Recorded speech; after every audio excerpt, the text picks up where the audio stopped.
真的会吓到人。大楼门口传来剧烈争吵声，店家冲出来看到底发生什么事。这时候2名男子已经拉扯到大楼门口，其中1名男子被紧抓着不放，不停被痛殴。目击民众赶紧报警，警方赶到现场时，人已经被打到满脸血。恁爸哥，看他爬完你套扎，你出门去，恁妈拢徛在这压着，他就是很咳嗽，你知道吗？想啊，咔起来。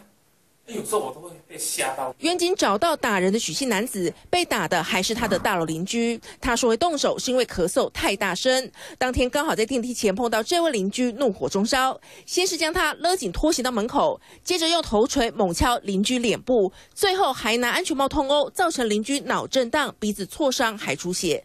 卖行我都要543啊，对啊，所以。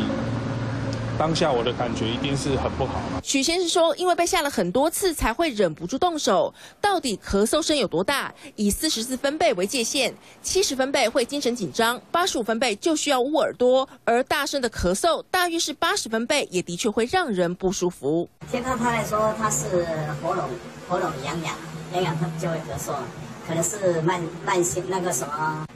慢性支气管。附近民众表示，被打男子的咳嗽声的确不小，自己也曾经被吓过。不过，打人的许姓男子也是大家眼中的头痛人物，时常在住家附近喝酒闹事。只是因为被咳嗽声吓到，打人打到满脸血，被打的邻居提告，地检署也依伤害罪嫌将许姓男子起诉。